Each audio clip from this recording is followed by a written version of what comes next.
Hi everybody, Ana Maria here. I feel like is how I feel, and my intention or affirmation for today is to move from love and be from love, and my move is a neck roll.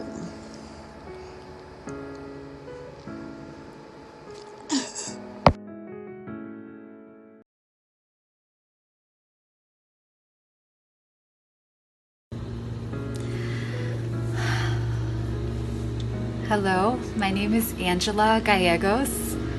I use she, her pronouns. And how do I feel? My embodied check-in. I'm grateful to co-create and share in a space like this with you. I feel weird as well. It's like a wavy balance. That's what this feels like.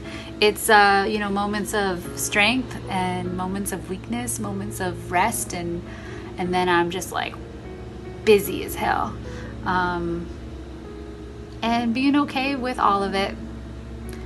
It's is a great reminder to be present and mindful. So yeah, I would just say it's a wavy balance.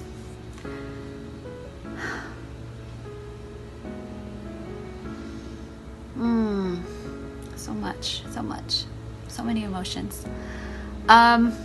Okay, dance move. You probably catch me like my hips, my shoulders. I don't know, I just try to get lost with it. I don't know what it's called. Get lost with it.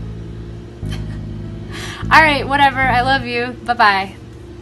Have a good one.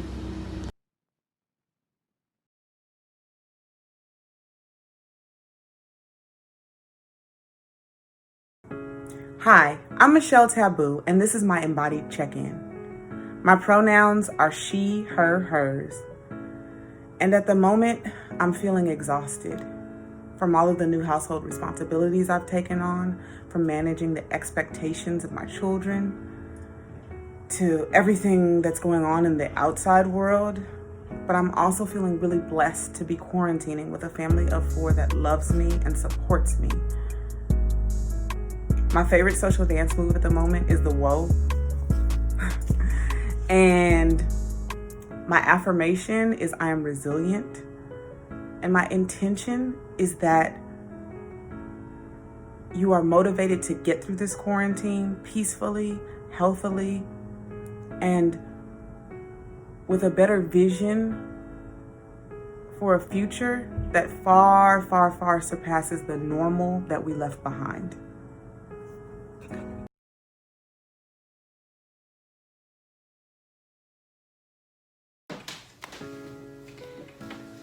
My name is Marina Magalhães, and this is my embodied check-in. My pronouns are she, her, hers, and how I'm really feeling right now is really well rested for the first time in a while. I finally got to sleep last night, and I can really feel the gratitude of that in my body and in my spirit. My favorite social dance, always and forever, samba. The basic samba step. It will always be my first and favorite dance. And my intention and affirmation in this moment is to be as humane as possible with myself. And I am really making a daily practice of that. Every day, many times a day, I ask myself, what would the most humane choice be right now? And I try to do it as best I can.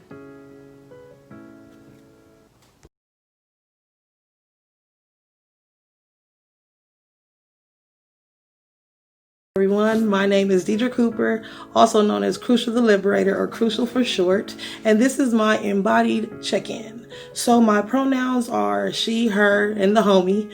I'm feeling relaxed and more calmer than I was, and centered. I've been going through a lot of things lately, so this time to myself has definitely been a time of reflection. And so my favorite social dance is the bounce, because it's a great go-to when you don't have like a dance movement specific to go to. You could just bounce it out, bounce it out, bounce it out, bounce it out, bounce it out. Also, my affirmations are: I am vibrating at a high frequency and I am attracting like-minded individuals. Also, I am creating the life I deserve, and I am radiating self-love and abundance always.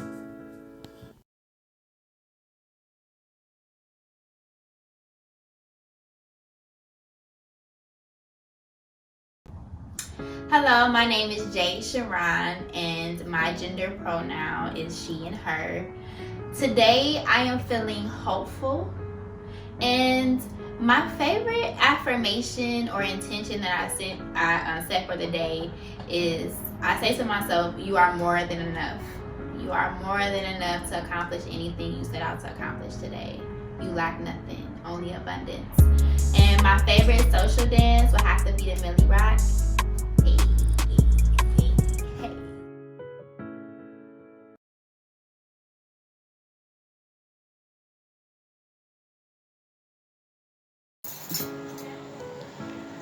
Peace was really good. It's your girl, Ife Jai in the building. Super excited to be a part of this initiative. Shouts out to Future Sounds. My pronoun, she, her, womanhood, all that. I don't know. But I'm feeling great. I'm feeling strong. Rona ain't gonna get me. That's for darn sure. But I'm feeling amazing and I'm feeling productive. And right now, when I think about my body and the way I'm moving, I feel like, oh, that's how I'm feeling right now. You know what I'm saying? So, yeah, I just want to say that my affirmation during this time is that I am good enough, that I have everything I need, and my intention is to use absolutely every single resource that the Creator has given me to make the most of the life that I am living and of the blessings that have been bestowed upon me. So shouts out. I hope everybody feels strong. Yeah, don't let the Rona get ya.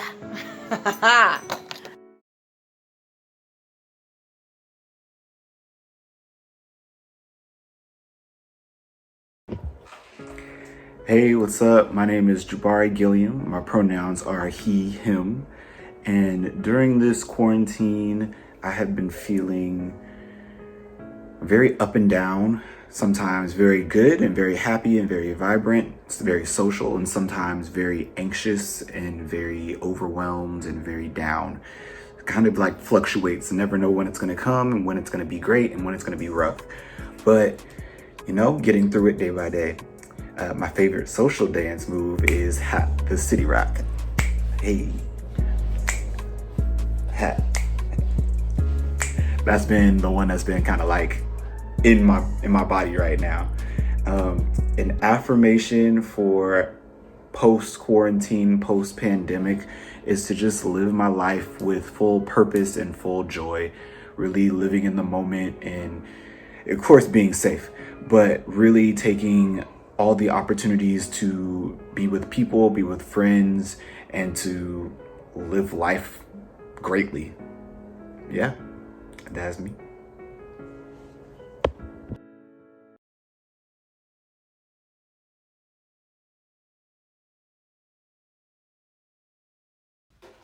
Hi, my name is Erica Buddington, and my pronouns are she and her. How am I feeling right now? I'm feeling like I am on a roller coaster. Some days I feel like I'm on top of the world because I'm an introvert, so I like to be in the house. I make my little banana bread, record a few videos, write some fiction, get some work done. But some days I'm down because our world is suffering and people I love are suffering. And, you know, it's gonna be a long road.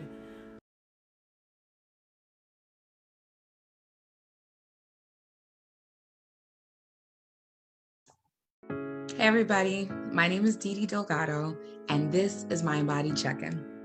My pronoun is Dee Dee, and right now I'm feeling as if I'm on a stair climber at the gym, and emotionally and physically, I know it's time to get off.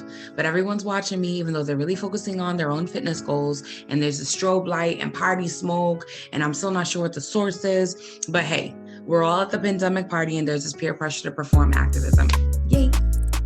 And as far as everything else, I'm not sure how well I could pull this off outside of dancehall or an MC Light track, but my favorite social dance move is the BOGO. And my affirmation and intention is, I am the pride in the stories my ancestors tell their ancestor friends about me and the rest of our lineage. I tell myself this when I experience shame around the things I've done that are actually forgivable.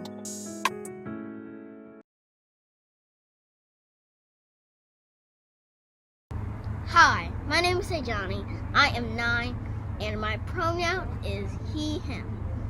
And today we are going to be explaining the affirmation challenge. You want to introduce yourself? Yes, I am Dr. Shamel Bell and I am his mother and excited for this affirmation challenge. What is it? Oh, the affirmation challenge is simple. You have to get a list of affirmations, say it in a rhythm, and you got to get more than the opponent team. If you stop, it's the other person's turn. Absolutely. Okay, you want to try it? Yeah. Okay.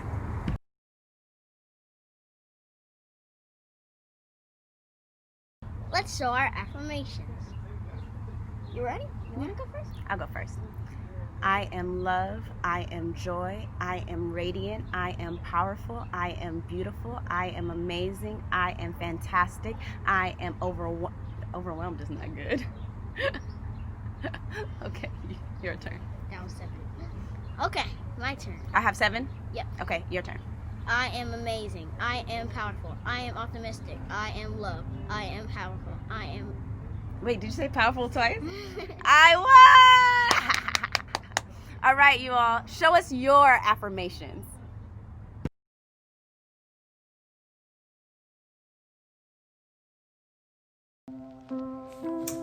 Hello, my name is Bernard Brown, and this is my embodied check-in.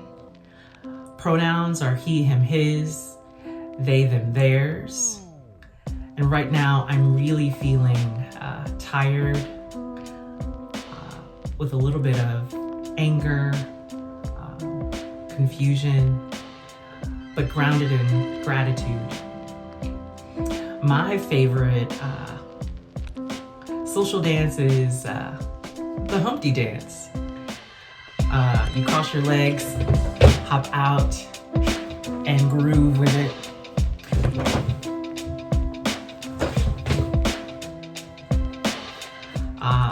My affirmation is, I contain multitudes.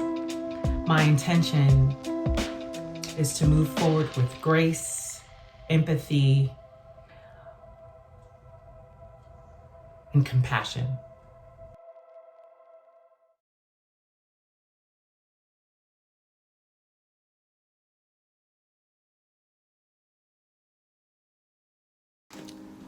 My name is Bobby Gordon, and this is my embodied check-in. I use he, him, his pronouns, and how am I feeling really? I am feeling grounded and in the clouds, feeling those extremes all mixing together in one, and it's beautiful, and it's many things. My favorite social dance move is the typewriter. I'm bringing it back to MC Hammer. We're getting into the 80s. Maybe it's the typewriter poet in me, but the typewriter. You gotta do it. I can't do it, I just like it. Also, the frame wouldn't allow it, you wouldn't see it, so. My affirmation and intention is that if I listen to my heart, I'll know what the way to be connected and the way to be safe is.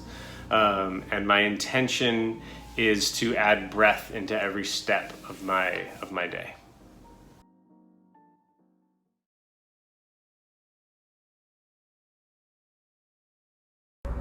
Close your eyes.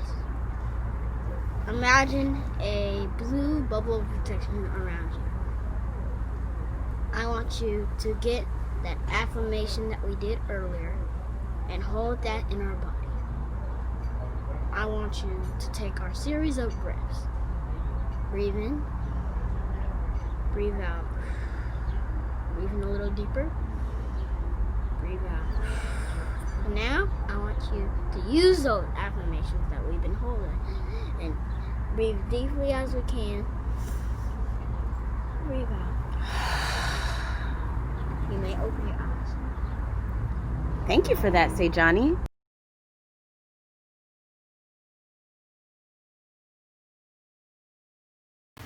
Hey, what's up? My name's Dede. This is my embodiment check-in. Life goes by pretty fast, time flies. I'm just here taking advantage of every day. I feel grateful. I'm blessed to be home surrounded by loved ones. Today, I'll probably have to say my favorite street dance still is jerking to this day. To this day. My affirmation and intention is to come with street dance activism and inspire hope, inspire joy, and opportunities for other individuals like myself. Future vision, dope vision, 2020 vision, all that.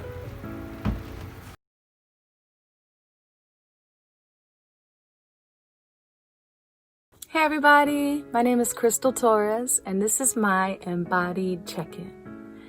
My pronoun is she, or Crystal, and right now, at this time, I'm feeling really uncertain, really compassionate, really imperfect, really hopeful, really human.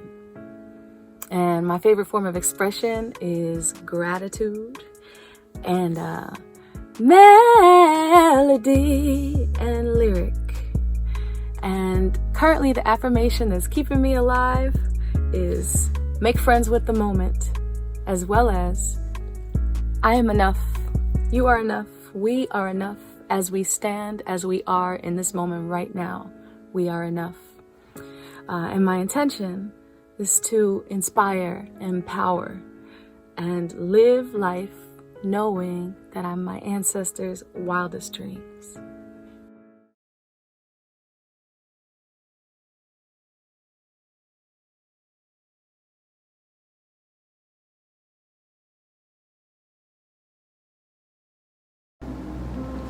Hey, my name is Samora Penderhughes. This is my embodied check-in. My pronouns are he, him, and how I'm feeling this morning, so far I'm feeling good. Dreams have been crazy, so I kind of wake up a little bit strange, I definitely feel all my unconscious comes out of my dreams. I have very vivid dreams, but during the day, I just try to be easy on myself. I feel a lot of pressure, so, on the daily. So the emotions go up and down everywhere and around, but I'm grateful to be healthy, grateful to be alive. I don't have a social dance because I'm afraid of dancing in public. I keep it being a musician. That's my excuse, but what I will do, whenever I feel a certain way, I like to sing certain songs. One is, I was born by the river in a little tent, just like a river I've been running ever since. It's been a long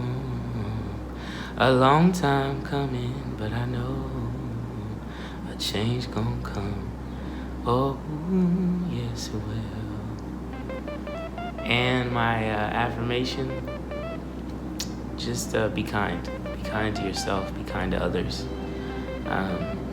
And the intention is just to try to be there for people in this moment, in whatever ways you can, whatever ways you can show up, and to be there for yourself, not feel too much pressure, and to understand the ways that this time of just having so much space with yourself and with your thoughts can bring up certain negative tendencies you might have, and just be conscious of those things. Know it's a process. Know that some days can be just what they are, and be kind to yourself.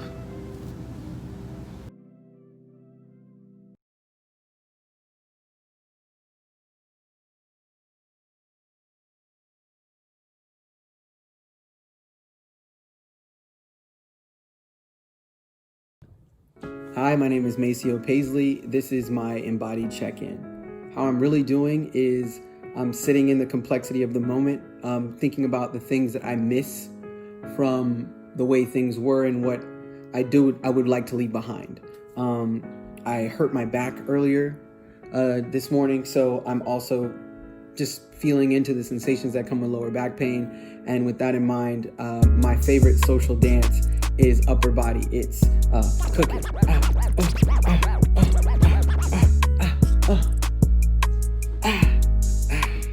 You know, my intention is joy and clarity, and so I like to wish that for everyone and hope that they find peace during this difficult time. Thank you.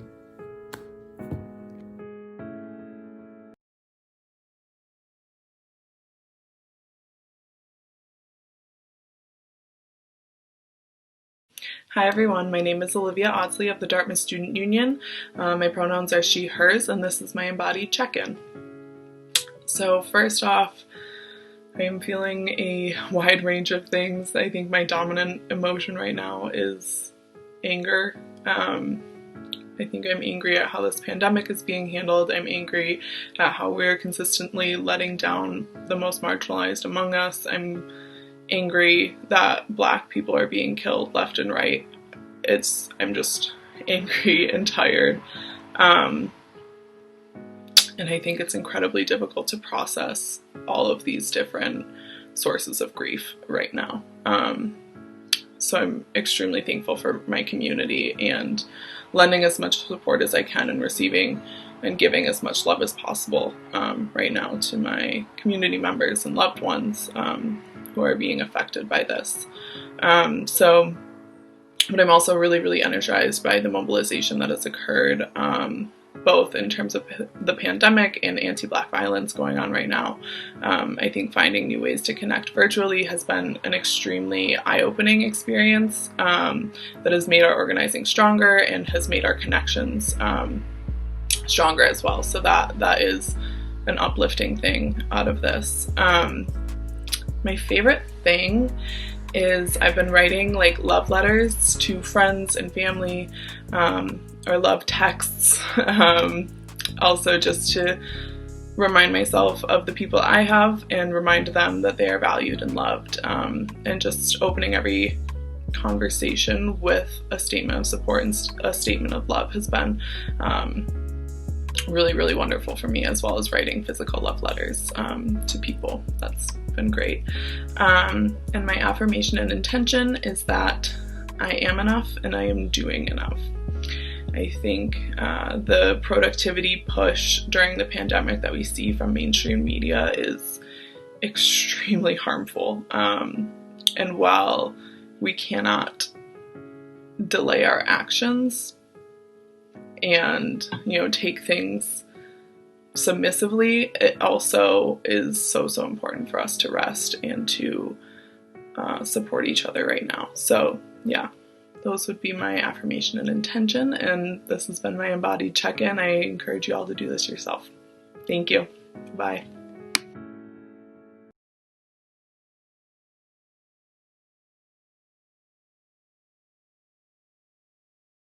Hi, my name is Mariana Peñalosa and my pronouns are she, they, and I'm feeling in solidarity and in community with our comrades in struggle in Minnesota right now and my comrades in struggle here in Miami, where I'm from. And I'm extremely grateful to be part of Dr. Shamel Bell's collective and be under their mentorship. And my favorite social dance has to be perreo. Unfortunately, I can't do it right now, but there's a saying that's being used a lot that says, si no puedo perrear, no es mi revolución. And I think it pretty much embodies how I feel about art and movement, how art is an invitation into the movement and revolution, and how they're inextricable from each other, and how art is meant to advance the mission of the movement.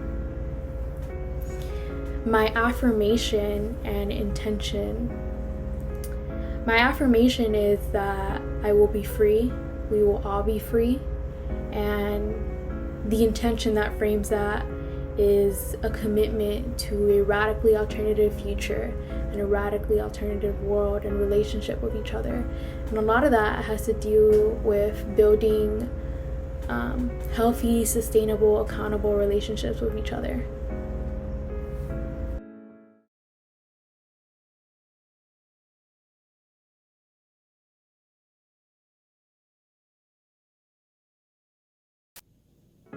Hi everyone, I'm Devin Montgomery of the Dartmouth Collective. My pronouns are he, him, his, and this is my body check-in. So right now I'm feeling pretty confused. I'm recording this when all of the killings of unarmed Black folks have started to resurface in the news. And you would think during a pandemic and as we're practicing social distancing, we're still hearing the same things about our people getting killed, and it's just very frustrating to feel that we're being as safe as possible, and as things are starting to open up, we were going outside to the same reality. In terms of the playlist, I'd like to contribute to the song I'd like to contribute to the playlist. I would say Institutionalized by Kendrick Lamar, great choice, but I'll go with Babylon by Joey Badass. I think that it makes me think of like this new reality of what we're trying to achieve, but both songs are great choices. And in terms of my affirmation, so I want to commit myself to recharging and taking the necessary rest so that I am in the healthiest space where I can contribute to my own growth, and I can just be the best self I possibly can. And for me, recharging and resting is the best way I can do that. Once again, I'm Devin, and that was my Body Check-In.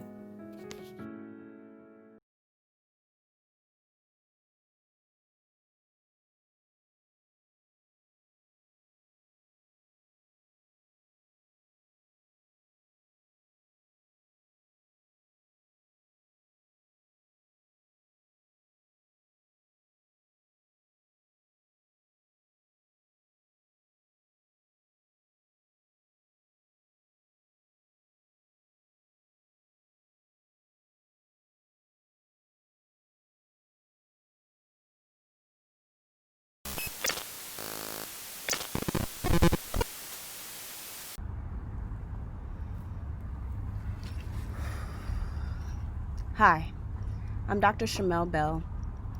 The Radical Dialogue Day After Conversation, which was initiated to address the current COVID-19 crisis, has always had its foundation in the understanding that all social issues are interconnected. We are met too often with sobering reminders that business as usual for Black people in the United States of America often means death by state-sanctioned violence. This reality validates the need to continue mapping a path toward a greater future. We want to invite those who seek to participate in ongoing solutions and strategies to building a safer, more fulfilling world for all oppressed people.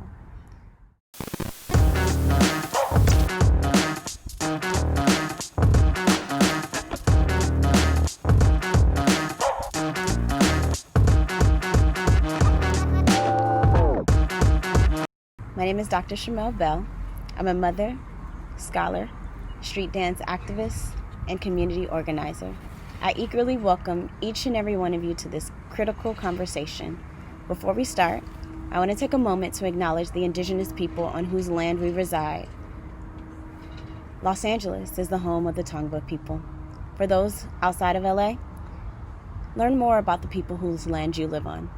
I encourage you to pause and reflect on that history, and let's carry the acknowledgement into our discussion today. Thank you.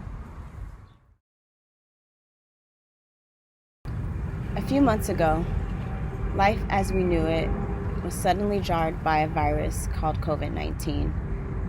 This global pandemic has affected us all in different ways and with varying severity.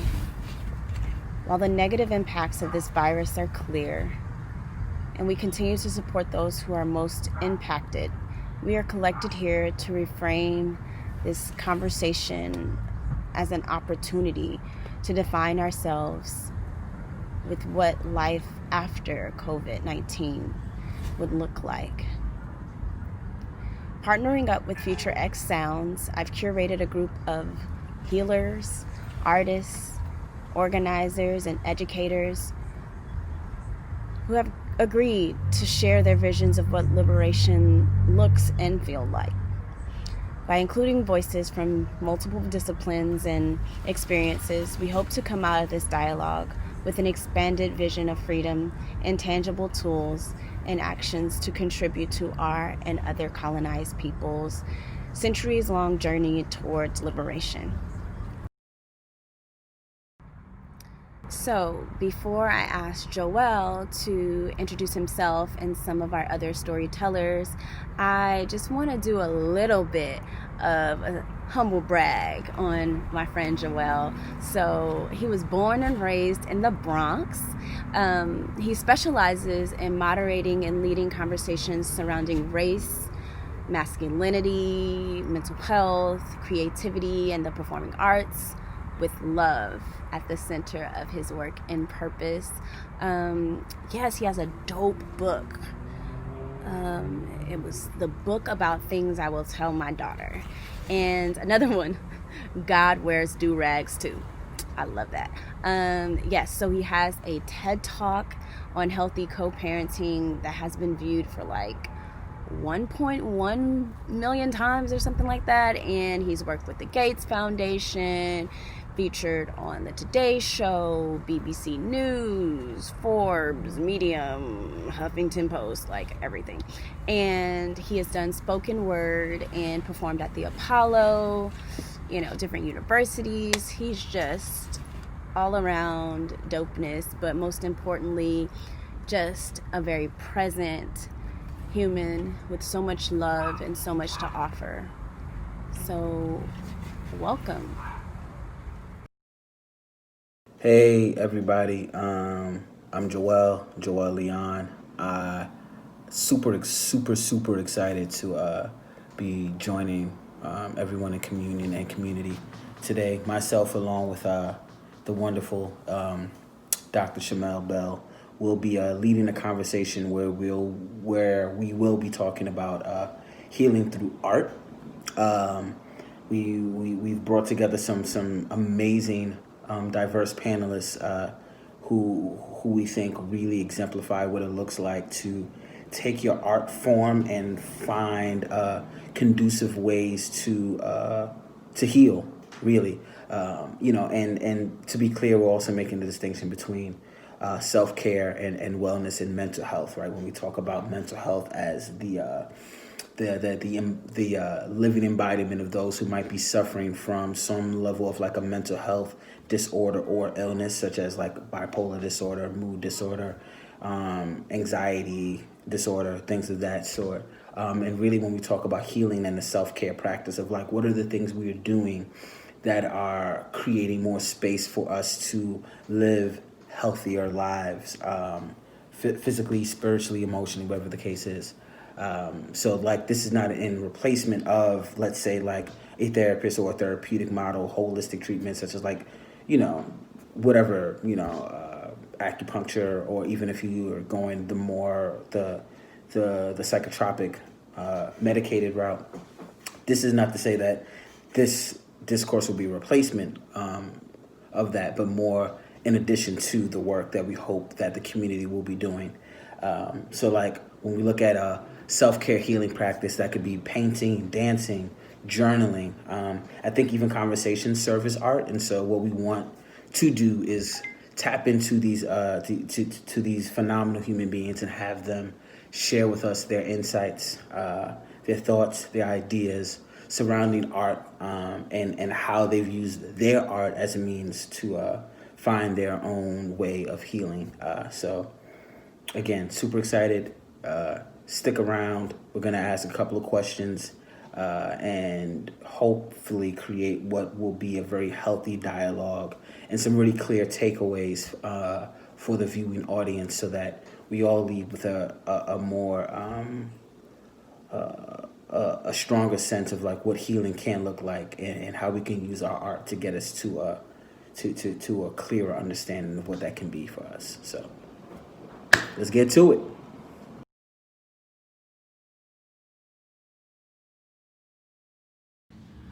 What the future looks like to me at the intersection of healing and art in my chosen medium, which I guess is music. I'm multidisciplinary, but my main instrument is the piano and the voice. I think the number one thing that the future looks like is just building more spaces where we can be honest and complicated with one another. It's very difficult, both as people who, you know, whether you go through shame or you go through imposter syndrome or you go through pressure, any different types of things that you might deal with, to just be real with people. And a lot of times in this era of very public facing presentation, you know, whether that's social media or any other ways, there's a lot of ways in which we perform all the time.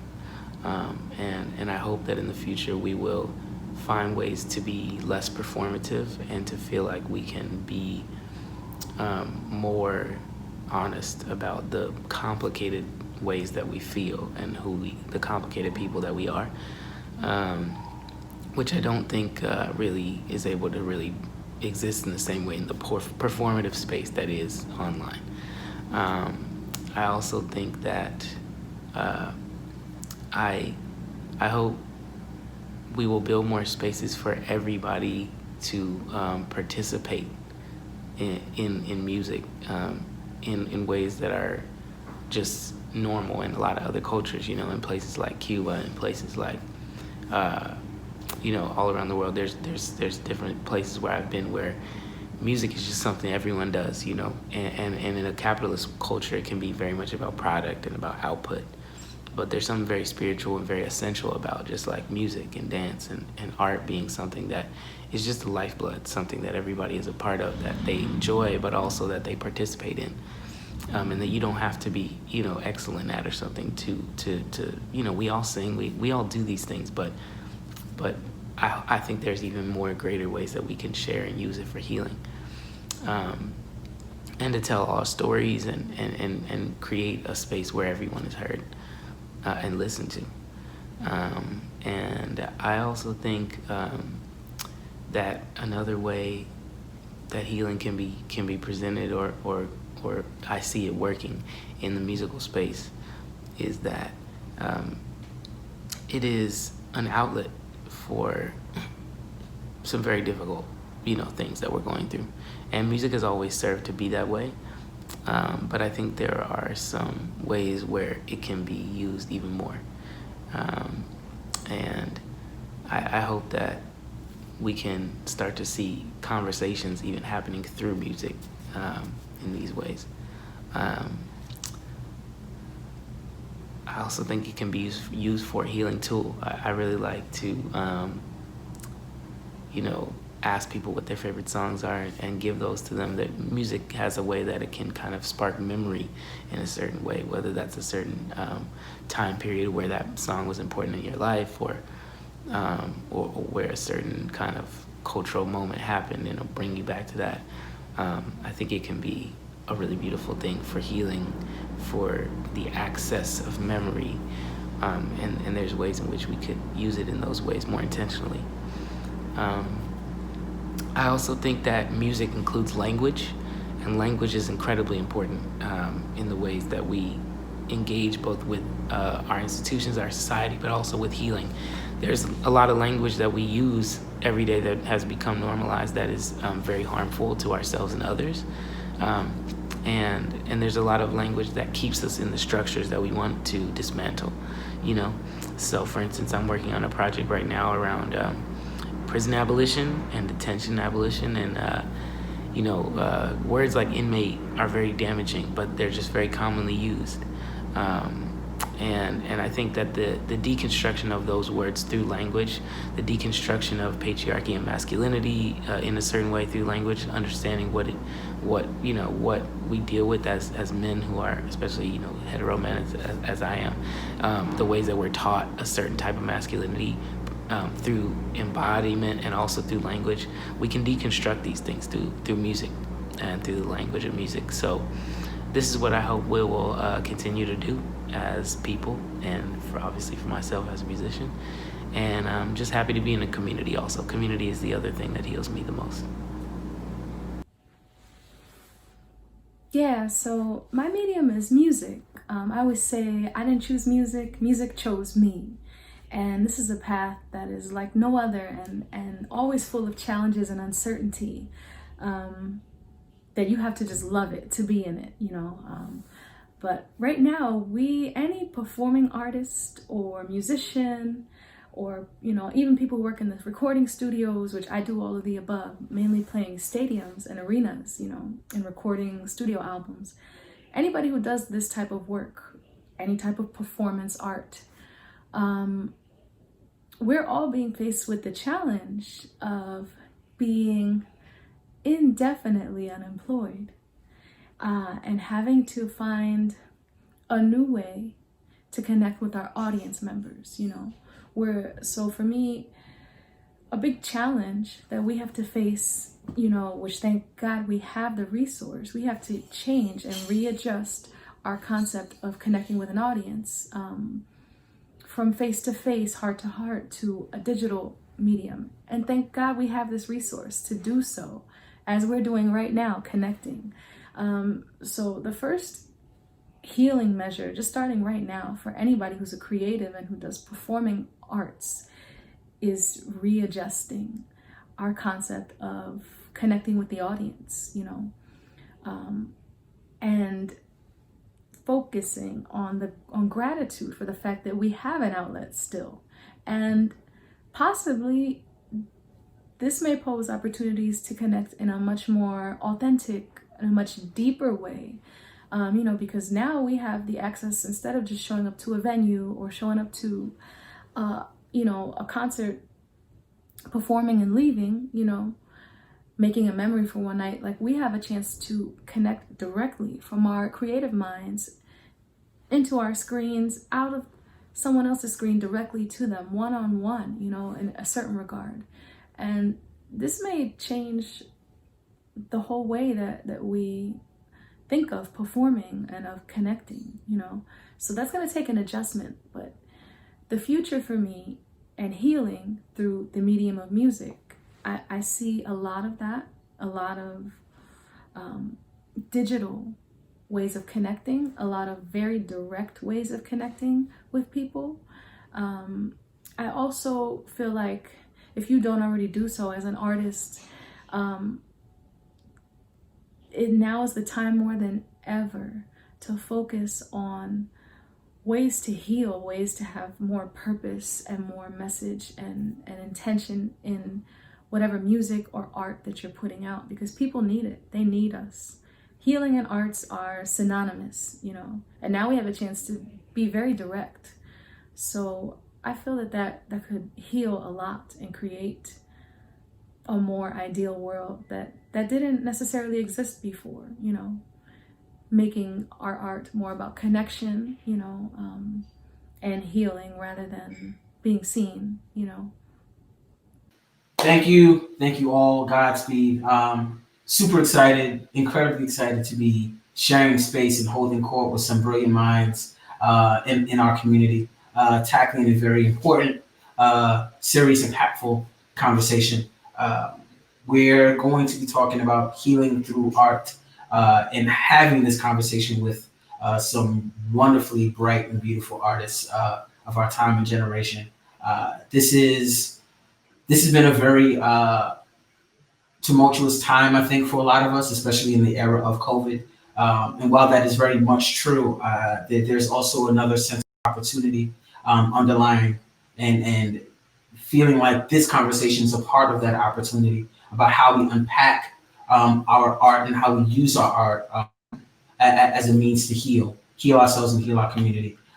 This is part of the Radical Dialogue series that is being hosted and helmed by Future X Sounds. The 4-part series has been curated wonderfully by Dr. Shamel Bell. Shout out to the homie.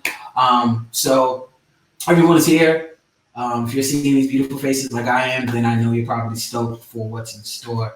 So yeah, we will kick it off by me introducing all the artists that are present here today. We have Erica Buddington. We have Joshua Kissy. We have Simi Moonlight. We have Crystal Torres. We have Gina Belafonte. We have Samora Penderhughes in the building. Oh man, and I myself, Joel Leon. So yeah, let's get this show on the road. we'll start by kicking off with a question that we think is important, especially when we're looking at the time we're living in.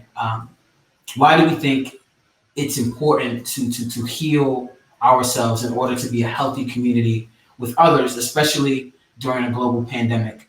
And now that states are reopening, what ways do you, the artist, heal yourself in a way that we can now add to the toolkit?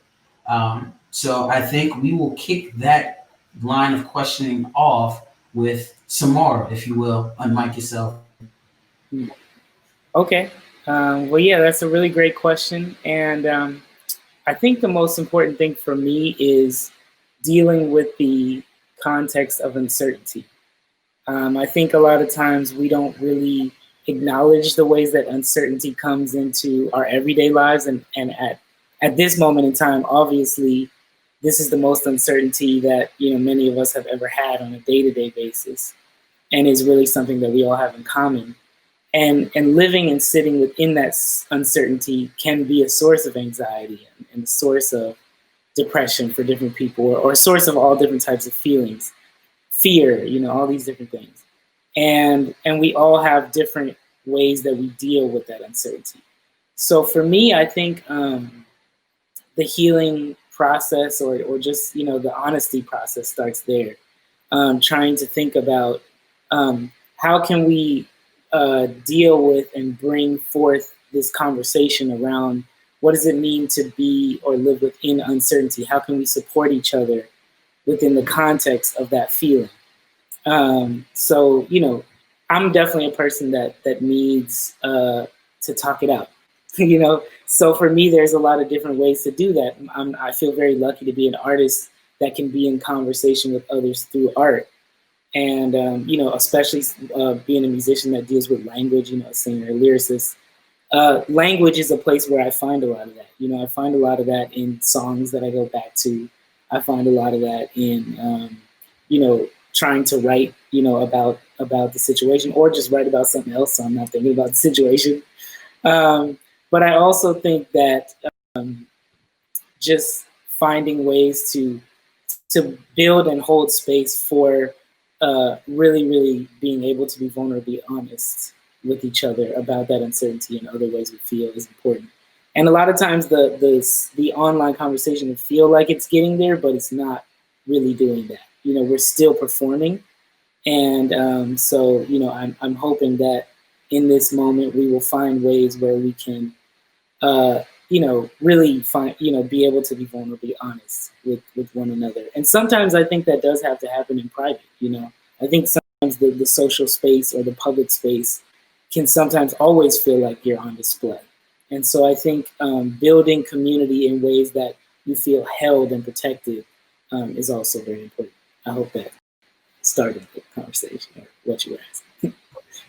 No, that was Chef's kiss, man. I think you bring up something so important. I think in vulnerability is I think a huge part of that process, and how we essentially unpack that. And I love that you mentioned also doing that privately, because I think it's very easy for us as a community to tell people how they're processing their healing and how it should look, right? And what you're talking about is creating space for different levels of that. Thank you, brother. I will pass that question on to Simi. And Simi, if you don't mind answering, let me know if you need me to repeat the question before we go. I actually would love if you repeated the question. Yeah. So the question is, because I wrote it down on a sticky, why is it important to heal yourself in order to be in a healthy community with others, especially during a global pandemic? And now that states are reopening, what ways do you heal yourself so that we can add to the toolkit? Thank you for repeating it. And I think even beyond like being in a pandemic, I think it's just essential for everyone to take on self-healing so that they know how to interact with others. I think if you know how to interact with yourself, you'll know how to interact with other people, particularly when it comes to communication, just like building relationships. I think that is so essential. especially during the pandemic, I think that we're all learning new ways to exist in the world. I think that we are like in a very uncertain moment, and I think healing is going to look different than it did before. So understanding what that healing looks like for yourself is very essential before you go back into the world, right? Because the world's not going to look the same as it did before. So I think that that's something that I've been thinking about. And the second part of your question was what again? What, I got you. What ways do you heal yourself so that we can add those learnings to the toolkit? Oh, okay. I think that I'm really learning to use my creative endeavors as a form of healing. I think embracing creativity as something that belongs to me rather than like to my survival is something that actually has been like very healing for me. Like not thinking that, oh yeah, I'm a writer now, so I got to write to get paid, or oh yeah, I DJ now, so I got to DJ to get paid. Like it's like, no, I can just do all these things for myself. And I think that that's something that everyone should add into their toolkit. Like, of course, it's important to get a check. I always want people to get their money, but it's also important to allow your creativity to flow without that pressure or without that endpoint. So that's something that I'm adding to my toolkit. Yeah, I love that. The idea of creative expression without feeling oppressed by the weight of what that creative expression entails. And you touched on something too that I think is really important. Like, I keep hearing new normal as part of the language, and in my head, it's like, I don't know if what was pre-existing this was ever normal, right? And how do we reframe the language? And it's like, okay, what does the word look like coming from this?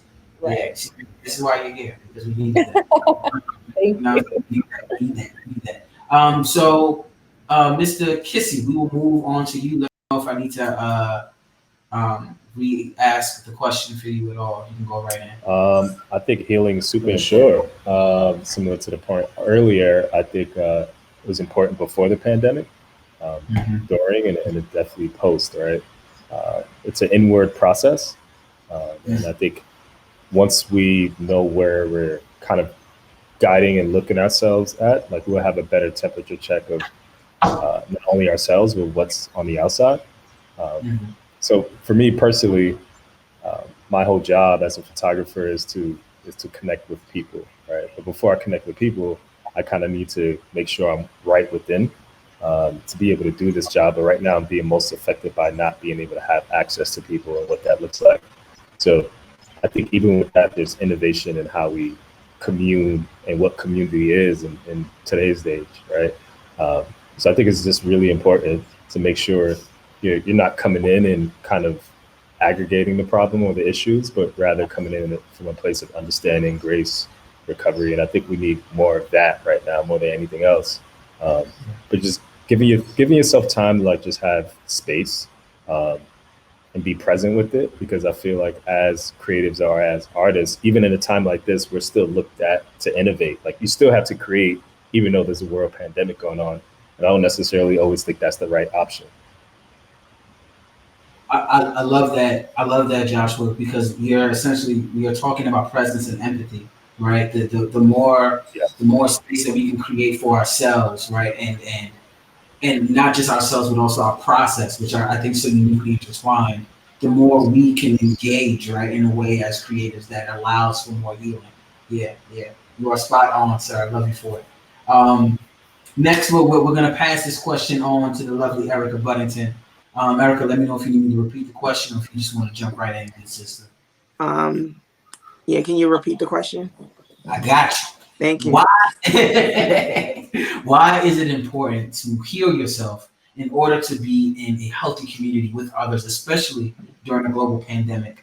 And now that states are reopening, what ways do you heal yourself that we can then add to the toolkit?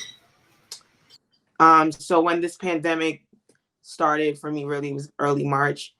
And I remember hearing a cough through the phone when I called home from my dad. And so I ran home. And the next few weeks were just unpredictability, as Samora said earlier. So phone call after phone call, text message after text message. And one of those messages was one of my really close friends dying from COVID. And so you know, in that moment, I was kind of frozen in time as a history educator, and the friend that passed is also a history educator. I'm sitting in my childhood bedroom, which has like images of chematology everywhere because I was obsessed with ancient Egypt in the 6th grade. And like just being in that space, it was not healing at all for me because it just made me think about her and think about the work that she could no longer do, and the work I was no longer doing because schools are closed. And, you know, I can't be with my students and with my clients the way that I want to be. And so the way that I was able to counter that unpredictability was by creating some predictability, immersing myself in the multi-hyphenate and making time for me to rap a little bit, write some poems, immerse myself in my fiction writing, start a YouTube series, bake some banana bread like everybody else is doing during this pandemic. But making sure that I scheduled it so that every day when those phone calls and those text messages came through, because at the end of the day, we are a part of a culture and a diaspora that is being affected the most. You know, I had some predictability happening. I was immersing myself in something, or something was scheduled so that I could get away. And so that is how I'm going to continue rather to push back against what I'm feeling. And the anxiety that builds is immersing myself in that multi-hyphenate. And, you know, my kids as well, they see that, and that's a mirror for them. So I'm getting text messages from my students like, oh my, I saw this on your Instagram and that on your Twitter. And I feel like I need to be doing this too. And I'm glad that they have that mirror, and they know that they can immerse themselves in the multi-hyphenate as well.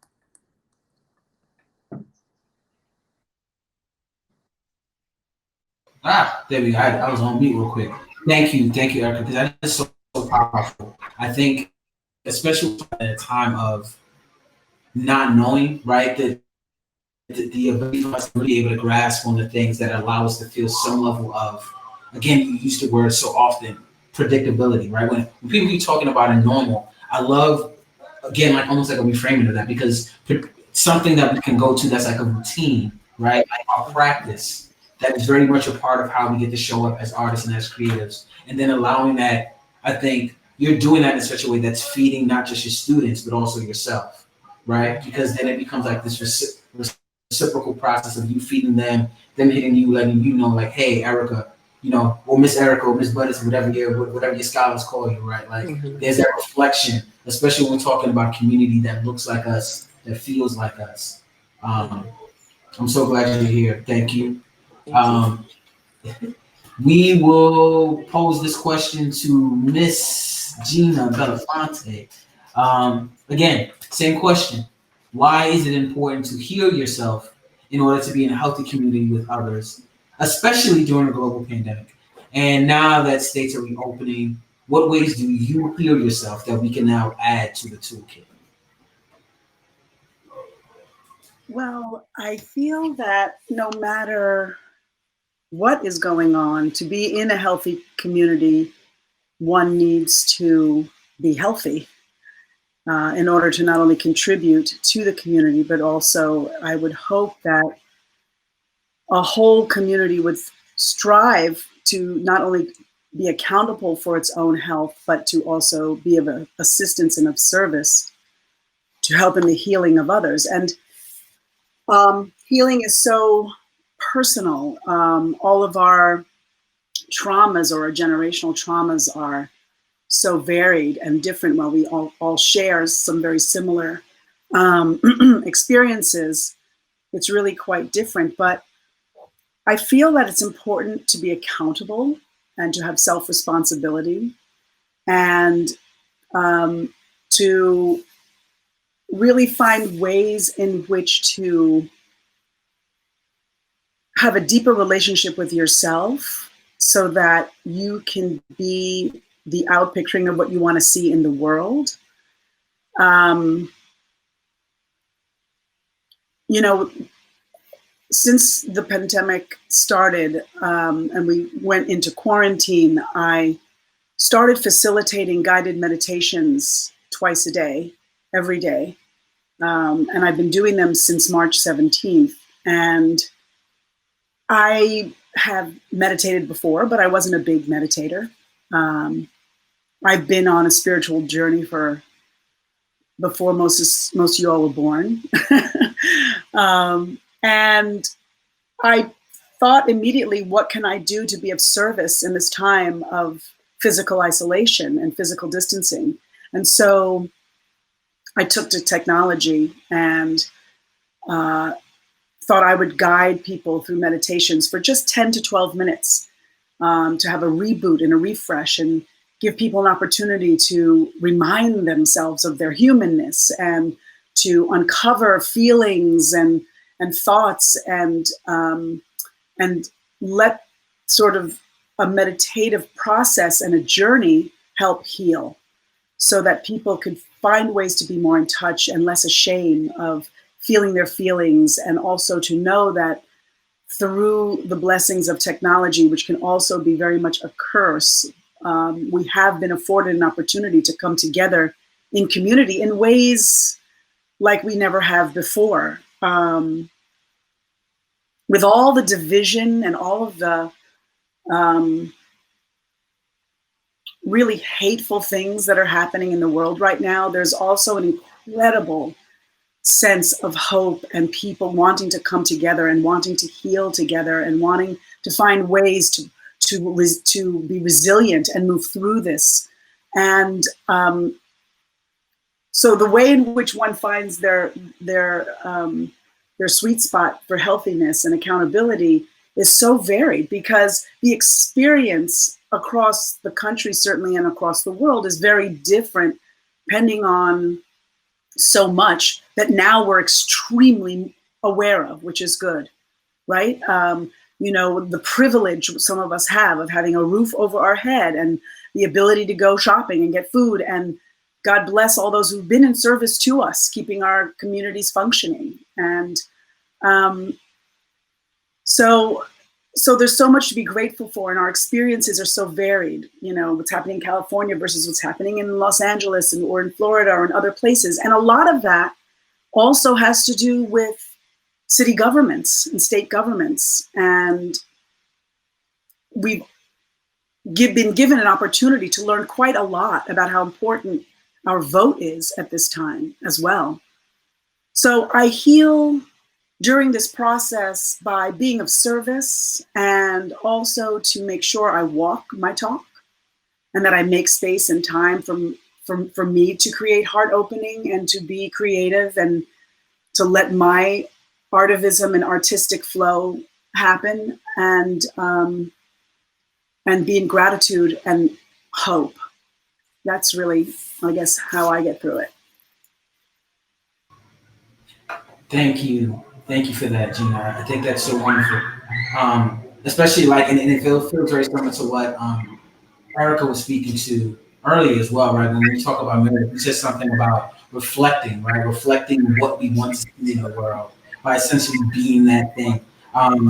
Healing is personal, right? That's so important, because we're also talking about the nuanced levels of healing, right? So that the way I heal is going to be very different than the way Simi heals or the way Samara or Crystal heals. And so that allows for an opportunity for more, I think, to essentially what Josh was also talking about, empathy, and that meditative practice that brings the stillness so that we can sift through the duality of like the suffering and the hope, right? You get it, you've always got it, so thank you. I would just add, if I could, you know, one of you know, not having like a whole backlog of guided meditations to offer people, and sort of really letting the universe guide what we journey in meditation on each day, twice a day. But one of the things that came up that I found very informative and very helpful during this time is to find an opportunity to connect with your inner child, and to really learn to parent your inner child at this time, to find ways in which to sort of nurture the relationship you have with yourself as it relates to you being an adult and being in leadership, perhaps, and your inner child, and to allow the relationship to be really quite transparent to yourself, not to sort of push the little child away, or when you get defensive, or what makes you feel sad. But to really nurture to jump for joy and to cry and really feel your feelings, and to use an opportunity through meditation to bring yourself back to center, but let the feelings and the thoughts move through you, so that you're not stuck in some of those feelings of fear and anxiety. And because in the present moment, there's hope. There's hope in every moment. And if we really do our best to be as present as possible, and to find gratitude just right there. There's just so much chaos going on in other places, and there's so many of our families and our friends and neighbors who are suffering terribly and in a great deal of confusion and fear. And I think for those of us who can channel our own vibration and energy toward hope, I think it will be a help as we sort of somehow find a way to do that collectively together, and to tap into that inner child. I feel like I'm sort of hogging the mic, but I just have one last thing that I want to share. And that is that when this pandemic first started, we had just gone into quarantine for about 3 days, and I was sitting outside. I'm blessed to live in California where the weather was very generous. And I just learned of the passing of a great civil rights leader and a friend of my family, and I was very sad. And as I was sitting there reflecting on him, I heard down the street a young child crying at the top of their lungs, just really wailing and letting it out. And I just got so overwhelmed and overcome with the beauty in that, and how as adults, we don't have a space or a place where we can just let it go, where we feel safety in doing that, and where we don't feel, shame in feeling that. Yeah. I shared it on Facebook Live, feelings of sadness and deep sorrow. And it was really incredible, the response that I got. People were so grateful that they were reminded that they could feel their feelings. And I think sometimes we forget how powerful and how creative our feelings are, and how important it is for us to feel them and to let them move through us, and to not associate them with shame, but with liberation. I love that. Shame, liberation is the key to that. And I think you touched on something that's so important, because Samara was also talking about that, right? We talk about vulnerability, and like how that being vulnerable and moving into that space, we think creates more room for our practice. Like, you nailed it, Gina. Thank you. Thank you for that. Last but not least, Crystal Torres, I will pose you the same question before we get to our last question of the evening. Why is it important to heal yourself in order to be in a healthy community with others, especially during a global pandemic? And now that states are reopening, what ways do you heal yourself that we can add to the toolkit? Take it away. Hi, Joelle. Thank you. I feel like everyone has so eloquently and thoroughly covered why it's so important for us to heal as a collective and as individuals. And it's actually refreshing to hear the variation between everyone's reasons, but also just the similarities. Is kind of a testament to the fact that globally, we're all kind of going through the same process. For me, when the pandemic started, I was on tour in South America, and I kind of got rushed home, with the movie scene, people, tour managers being afraid of me being stuck in a country during this pandemic and having to quarantine in some foreign place or getting sick. And coming home, coming to LA was quite shocking, for me first, to see just how little was being done and how different people's perspectives were of the pandemic at the time. And at that point, for me, I was almost in shock to see where I was coming from with South America, where people were kind of in hazmat suits and really being proactive and trying to contain and track things. It just hit me like this is going to hit the fan, and we're all going to be made to really deal with ourselves collectively in the United States, but not just here, just globally as well. And so when all that did happen, it was quite shocking. Just as Erica was saying, it was like day after day of just bad news and phone calls, and like Gina also said, just loss, good friends being on ventilators, people passing in my circle. But the one thing that was clear at the time for me was that universally, everyone is being made to sit still and deal with pain, deal with suffering, and also deal with the parts of our lives that weren't intended to, you know? As Simon was saying, maybe like people working too hard and only thinking about that check and not focusing on what their purpose is. Or Gina was saying, people compartmentalizing their emotions and just like going through the motions of life and being that rock that they felt everyone needed, not dealing with the compassion that they need for themselves. I feel like those are being made right now, and we're all being made to do the inner work collectively, whether we're artists or not, to just deal with this moment and how to deal with us. So it's like, first, we have to do that work so that we can be a vessel for others. As far as creative, it's like our gifts and our creativity are vessels of healing, and it's needed now more than ever.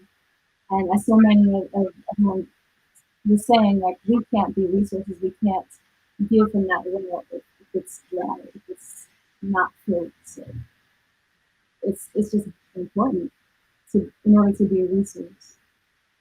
And for me, one of the ways that I've been healing, I mean, at first during that shocking time, usually creativity is a way to heal. It's therapy, and then it's a way to give back to others, and give them an outlet to feel things. I couldn't create it all. Honestly, I was more concerned with dealing with sick friends or creative partners who were, one of them was in a coma. Other friends in New York who were dealing with really bad cases of COVID, and then just that feeling of uncertainty that Mr. Moore was talking about. Maybe just friends going through anxiety because our industries are shut down indefinitely. We are unemployed indefinitely, which is a reality and an uncertainty that is way beyond, the end of the gig or the end of the tour or a show or a creative era. It's beyond our control. So I was just trying to be a resource of information to friends who healed themselves through this kind of sickness. And then for people who are dealing with financial uncertainties, I was collecting resources of grants and ways to make money and ways to maintain ourselves financially, just trying to pass it on to everyone that I knew and asking them to pass it on to create some sense of certainty, some sense of hope, some sense of a light at the end of this tunnel. But the main form of healing I think that I've really been doing, as Gina did, I put together some meditation groups. I think she did maybe about 20 to 30 people who wanted to be a part, and was just giving guided meditations. And that allowed myself first, and then all of us to just be present. I think as the states open up, our businesses, if any type of performing artists, are not going to be open for quite some time. But what we can give ourselves and others is, first of all, presence. Whether we're going to the grocery store, whether we're at home, trying to create or just trying to find that space. Presence, because in presence and silence and radical honesty, you can find compassion for yourself. I find that compassion has been very healing these days. Not beating myself up if I fall short.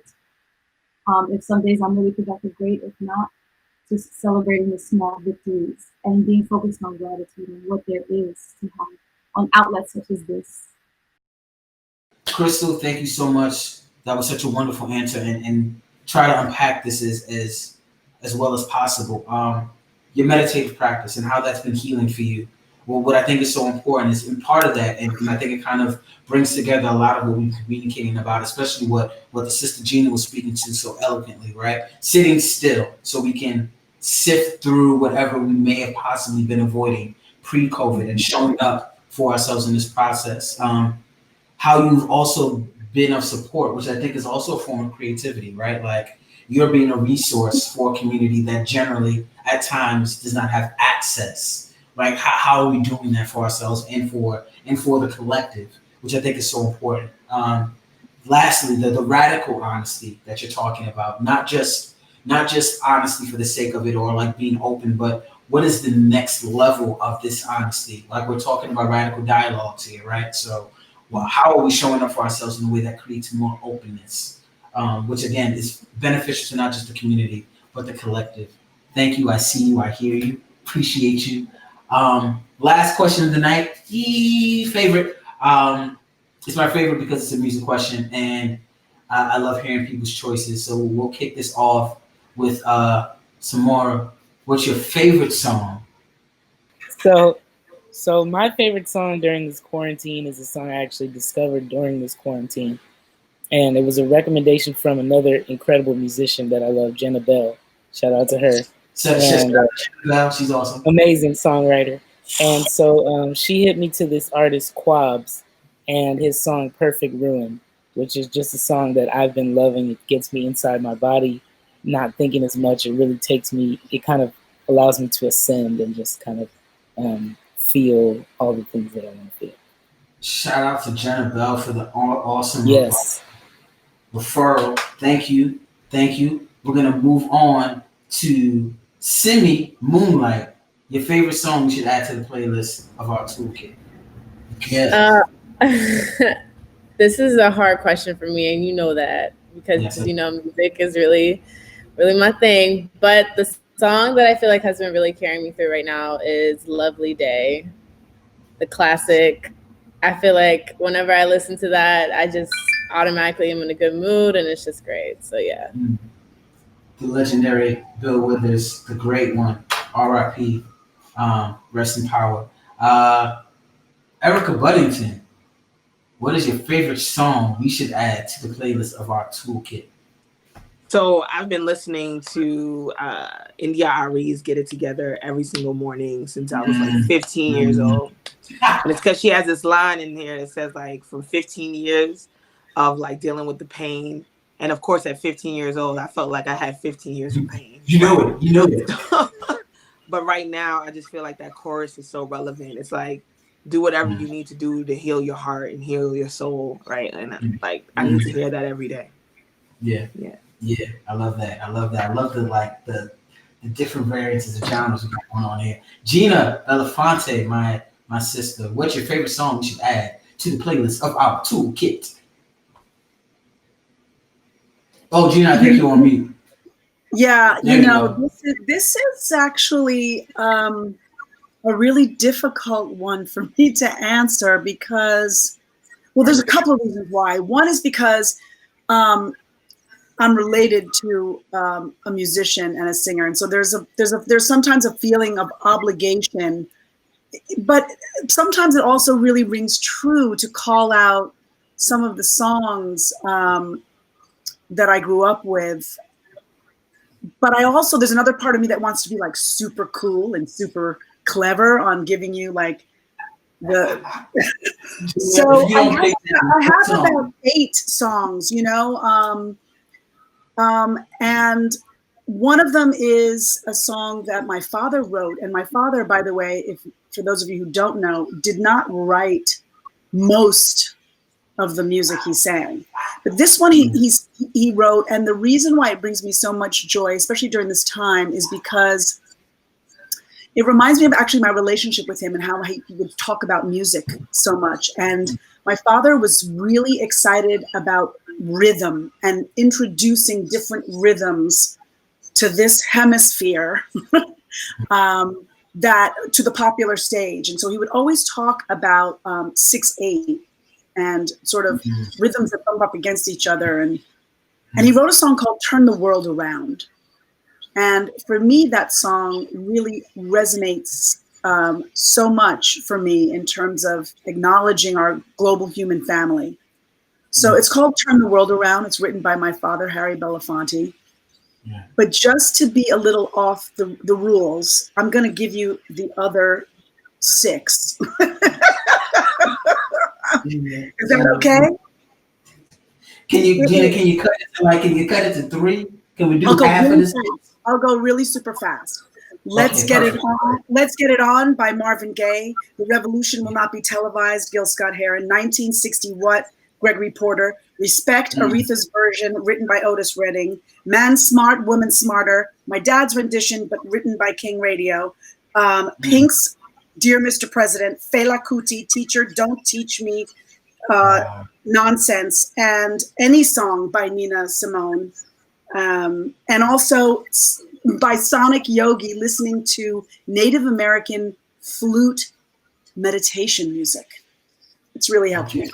That is a range. And I know that was more than 6. I know I'm not good at math. I know what 6 sound like. That wasn't no 6, Gina. Might have been 7 or 8. Yeah, unbelievable. We love you, Gina. Thank you. Thank you. Crystal Torres, your favorite song you could add to the playlist of our toolkit. Yes, it's almost punishment to make music people choose one song. I love it. I love it. Yeah.